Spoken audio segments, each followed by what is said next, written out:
Hey, welcome back, everybody. So, I made this video for those of you out there that are interested in this sort of thing. Kind of that old saying, right? You want to know how the sausage is made in the kitchen? So, this is going to be a very granular, detailed dispute process video.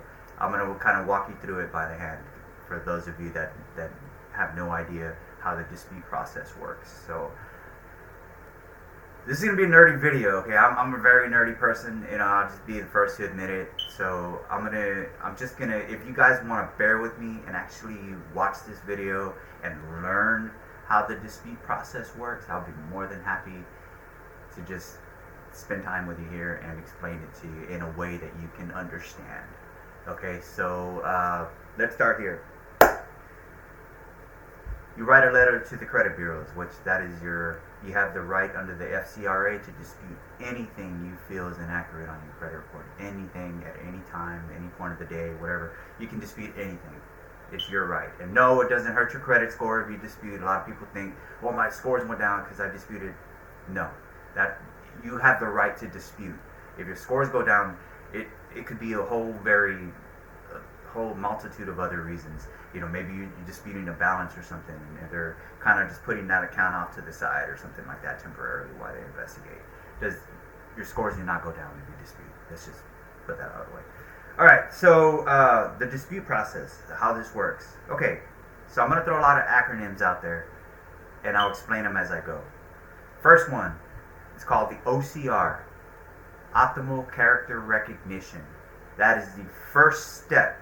When the credit bureaus get your letter, right, it opens it up. It's all automated. It's very little human interaction. The OCR, the Optimal Character Recognition, was put in place. Okay, this is the first step. It was put in place to sniff out frivolous disputes. It was put in place to, for lack of a better term, go through templates. If it sees the same template letter over and over and over, with something that you can get online for free, right? The 609 letter, this old school 609 letters you get for free, right? Where everything's the same from the top to the bottom. The only thing that changes is your information, your name, your date of birth, social security number, and the account numbers, right? So if it sees the same letter over and over and over and over, they can kick it out. Okay, so that's why I don't recommend you use templated letters. And a lot of credit repair people do this too. They use the same credit, the same letter over and over and over. Did you know that even at the very bottom, right, when it says things like they see the same vernacular, pursuant to FCRA, blah blah blah blah blah. They don't change even that bottom part. It's the same letter over and over and over, and it says things like best regards. That never changes. All the verbiage is the same. Okay, so that's what the OCR is designed to do. Optimal character recognition. It's looking for the characteristics of the letter to see if it automatically will match it up with other templated letters, and they have a right to kick it out. Did you know that there's a lot of credit repair people are going to probably be angry for me for saying this, and they probably don't even know this themselves. There's a section of the FCRA called Exclusions G. That means under law, credit bureaus, if they feel that it's credit repairish, they don't have to answer that dispute if they don't feel that it's coming from the consumer. That's why you should always hire a credit repair specialist, or better yet, just do it yourself. Get a pen, paper, you can even get a crayon, piece of napkin. Even a napkin will be acceptable as a dispute, because again, you have the right to dispute anything that you feel is inaccurate on your credit report. Inaccurate, incomplete, outdated, unverifiable, erroneous, all these credit repair words that you hear online, all that good stuff. Okay, so my best advice is don't use templated letters. Just don't do it. Hire somebody. If you're going to hire someone that does their own letters, has their own proprietary methods, their own letters, or that sounds like. I mean, again, you can hire, and it's not illegal to hire somebody for credit repair. It's just the credit bureaus. It's like a chess match. They have it set up to where they try to do it in their favor to just avoid as much credit repairish templated letters as possible. So that's where the OCR is the first line of defense. That is the very first line of defense. Optimal character recognition, sniffing out anything they feel is frivolous or templated. Okay, so let's start with that. So let's say your letter survives that scrutiny. Now you move on to the second part. This is the meat and potatoes. It's called the E-Oscar system. E, obviously, electronic, and it's online solutions for complete and accurate credit reporting, the acronym E-Oscar. Okay, now E-Oscar, I'm going to make it very simple for you. All your creditors, debt collectors, debt buyers, your creditors, everybody uses E-Oscar to communicate with the credit bureaus. It's standardized. There's no other way to communicate back and forth. Here we go. E-Oscar is a web-based Metro 2 compliant software. Metro 2 is just a computer language that E-Oscar will accept. It will only accept that kind of language, and everyone has to use Metro 2 computer language. And we'll get into that Metro 2 language in another video, but just to make it short and sweet, you have several different industries, right? Several different industries. You got credit cards, you got finance industries, you got your installment loans, you have your child support. Every single one of these different industries, they all use Metro 2, but they all use you use certain codes for certain industries. Like your finance companies use a certain set of codes to identify your account number and all that good stuff. Your credit card companies use a whole different set of codes. Your child support people that report about you, they use all different. Your banking, they use their own set of codes, but it's all Metro 2. And that's the computer language that the E-Oscar system will accept. Now, E-Oscar, I want you to think of it like this. You know how we all get a cell phone, we all get a new cell phone or whatever, and it automatically has Gmail on there. Think of E-Oscar like that. That is E-Oscar. Let's just play a little game here. E-Oscar is your Gmail. So the credit bureaus have Gmail, and all your creditors and collection agencies and data furnishers and all your debt buyers, they have Gmail. That's how they communicate. That's E-Oscar. It's a conduit, goes back and forth, exchange information. Okay, so that's how they communicate, using the Metro 2 language, depending on what industry is reporting. Alright, so that's how they talk. That's how they go back and forth. E-Oscar. So, again, you file your dispute, and it survives the OCR, right? The optimal character recognition. It deems that, hey, this is a legit dispute. Okay, fine. So then they move into the E-Oscar, and they feed it through the E-Oscar system. And E-Oscar is solely one of the main purposes, if not this is the crux of it. It is to identify your letter, codify it, homogenize it into a 3-digit code. So once it comes up, when it determines what you're trying to say, what you're disputing, it'll issue a 3-digit code, and that 3-digit code will get forwarded to the data furnisher of information, meaning the person, the entity that you're disputing with.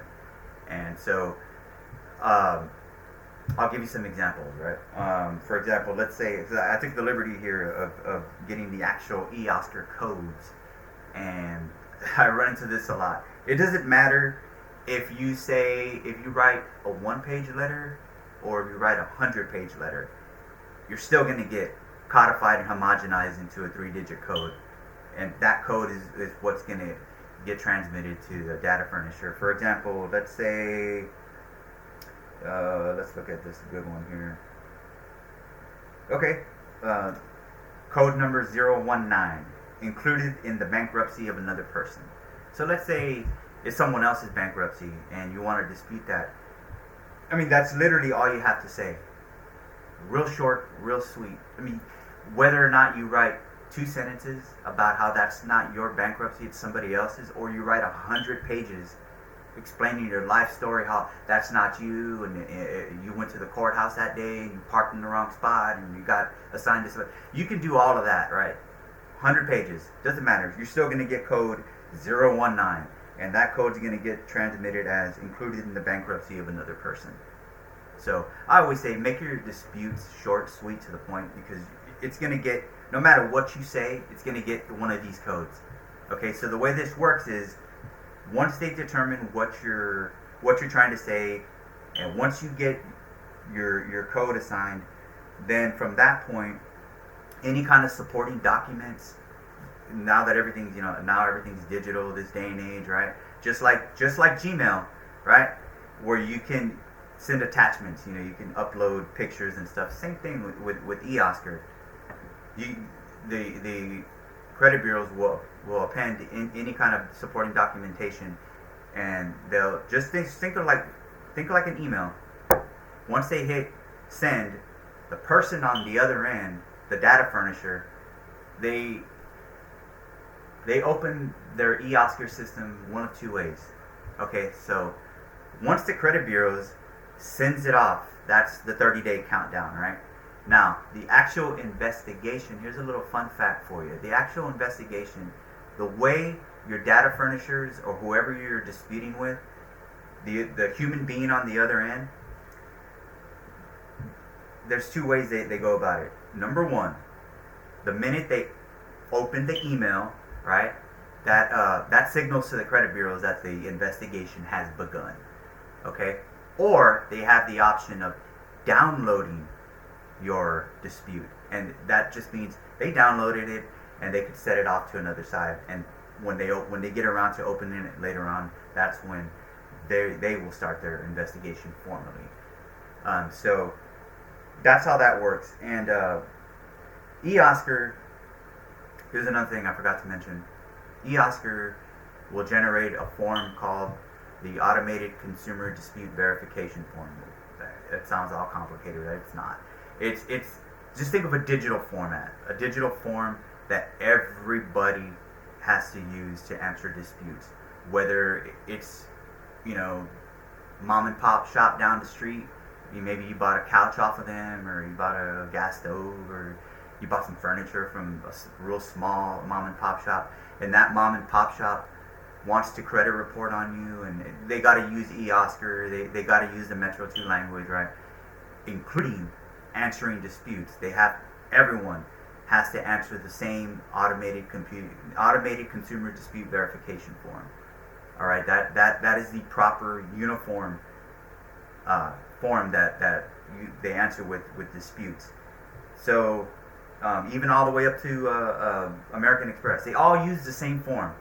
Everyone, that when it comes to credit reporting and disputing, they all use that universal form.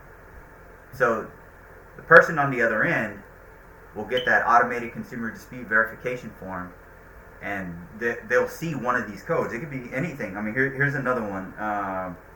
There's a real common one. Okay, I like this one. 010010. Settlement or partial payments accepted. So let's just say you want to settle with a debt collector. All right, so you're claiming in your dispute letter that, hey, I settled with them. Why is there still a balance on my credit report? Why is it still showing this balance when we accepted this balance? So then they'll use that code and they'll send it over to the collection agency that you're disputing with, and they answer that back on the same ACDV form. They whisk it right back to the credit bureaus, and then it'll get updated, deleted, resolved, whatever it is that you're trying to get, the instructions that you're trying to get them to adhere to. So that is how the dispute process works. It's it's elaborate, yes, but it's also very easy to understand. And I like making videos like this just to give you some information, give you some insight of how this works.